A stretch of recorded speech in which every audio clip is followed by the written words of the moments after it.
Hello and welcome to my channel, Balkan Aesthetics.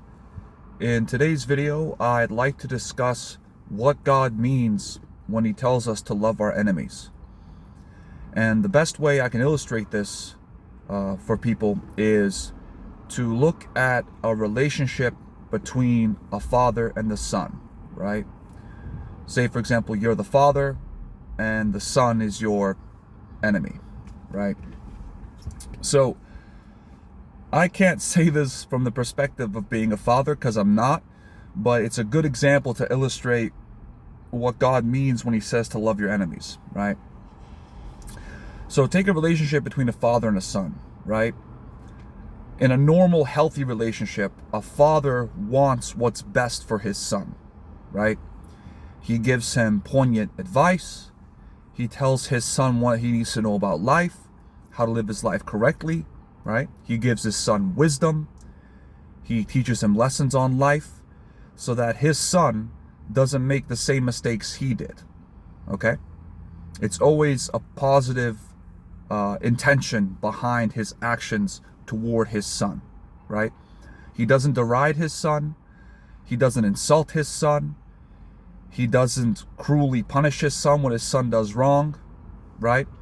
He tells his son exactly what he needs to hear when he needs to hear it, okay? However, many times, the son does not want to listen to the father, right? The son has a disdain toward the father. He doesn't like his father because his son doesn't agree with his father's advice, right? He believes his father doesn't want him to have a good time or to enjoy life. He thinks that his father is very restrictive, right?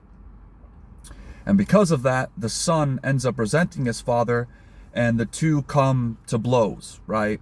They are in total disagreement. Father on one side, son on the other side, right? Now, the father, right, has to put up with his son's nonsense, right? And his son's complaining and excuses, right? And the father doesn't like that, right?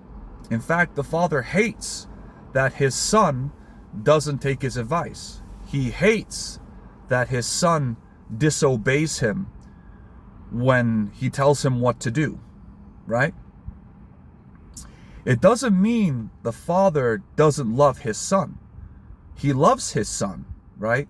He still keeps giving him what he needs. He still keeps telling his son what the son needs to learn, right? Just because the father doesn't like his son, it's not that the father doesn't love his son. It's just he doesn't like what his son is doing. He doesn't like how his son has turned out because of the decisions of the son, okay? It doesn't mean the father loves him any less. The father wishes that his son would change. He wishes that his son will listen to him, but he hates that his son is not listening to him, right? So to illustrate this, or to turn this back to loving your enemy, is the same exact scenario, right? Your enemies will say all these nasty things about you. They'll go behind your back and gossip about you. They will lie about you. They will slander you. Basically, they will do all kinds of hateful things towards you, right? When God tells you to love your enemies, He doesn't mean you're supposed to like them, or you're supposed to love them, or you're supposed to love them as a person. When God says to love your enemies, He's talking about an action, the action of love, meaning you don't do those things to your enemies that your enemies are doing to you. You don't gossip about them. You don't lie on them. You don't say evil things about them. You don't plot to hurt them. Okay? That would be hateful, right? Instead, what you do is you remain loving towards them. You tell them what they need to hear, right? You keep it real with them. It doesn't mean you have to be buddies with them, but you do not commit evil against them. And if anything, speak life into them, right? Keep telling them the truth. Keep coming to them with good intentions, right? That doesn't mean you have to hang around them, all right? But to love your enemies is to wish the best for them. even though they hate your guts. And the reason why they hate your guts is because they hate themselves. Okay? The majority of people who do you wrong, it's not because of something you did.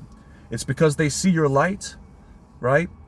And it reminds them of their shortcomings. And instead of getting upset with themselves and trying to fix themselves, they want to transfer that, low value, low self-esteem or pain onto you. So when you realize that's where they're coming from, you're not going to hate them. You're not going to say bad things about them. You're not going to, do what they do to you, right? You will not do unto them what they have done unto you, right? You will continue to speak life into them. And whether or not they listen, that's up to them.